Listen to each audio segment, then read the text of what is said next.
இன்றைக்கி ஆனியன் தக்காளியை வச்சு பரோட்டா சால்னா எப்படி பண்ணுறதுன்னு பார்க்க போகிறோம். 2 தக்காளி கட் பண்ணி வச்சுருக்கேன். ஒரு பெரிய ஆனியன் வந்து கட் பண்ணி வச்சுருக்கேன்.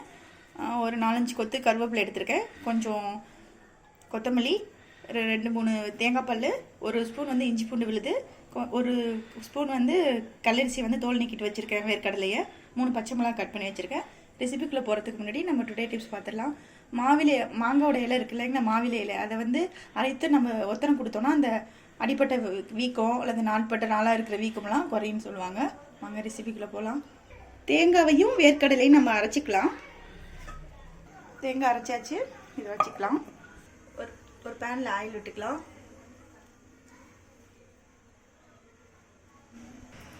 ஆயில் காஞ்சிச்சு, இப்போ ஆனியன் சேர்த்துக்கலாம். நல்லா வதக்கிக்கலாம்.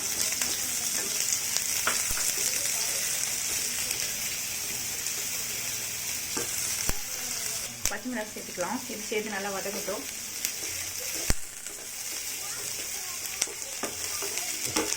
ஒரு டீஸ்பூன் வந்து இஞ்சி பூண்டு விழுது, இதை சேர்த்து நல்லா வதக்கிக்கலாம் பச்சை வாசம் போகிற வரையும்.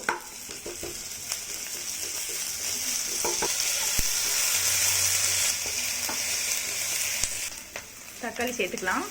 இது நல்லா பச்சை வாசம் போகிறோம். நல்லா இதாகிற வரையும் வதக்கிக்கலாம்.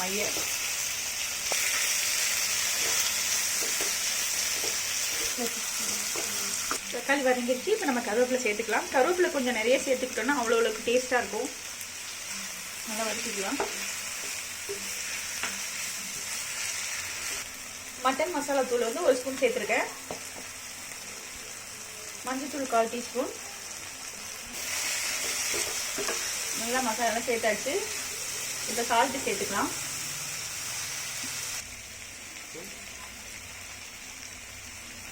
ஒரு டேபிள் ஸ்பூன் சால்ட் சேர்த்துக்கலாம். நல்லா மிக்ஸ் பண்ணிக்கலாம்.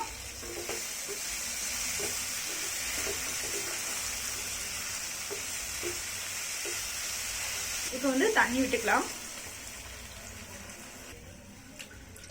2 கப் தண்ணி சேர்த்துருக்கேன். இது நல்லா கொதிக்கட்டும். அதுக்கப்புறம் நம்ம ஃபைனலாக தேங்காய் சேர்த்துக்கலாம்.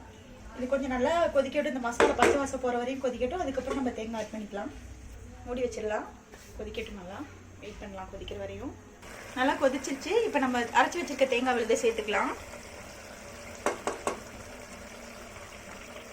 நல்லா மிக்ஸ் பண்ணிக்கலாம்.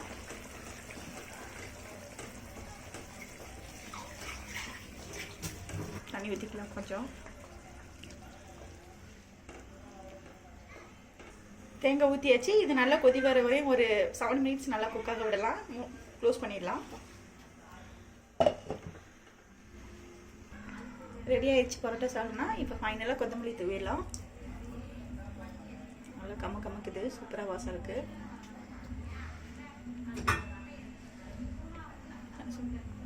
ரெடி ஆயிடுச்சு. நீங்களும் இந்த மாதிரி ட்ரை பண்ணி பாருங்கள். கண்டிப்பாக பிடிக்கும். ஹோட்டல் டேஸ்ட்டில் வந்திருக்கு. நீங்களும் இந்த மாதிரி ட்ரை பண்ணி பாருங்கள். கண்டிப்பாக உங்களுக்கு பிடிக்கும். இந்த வீடியோ பிடிச்சிருந்தா லைக் பண்ணுங்கள், ஷேர் பண்ணுங்கள். அயன் கிச்சன் சேனலுக்கு சப்ஸ்கிரைப் பண்ணுங்கள். தேங்க்ஸ் ஃபார் வாட்சிங்.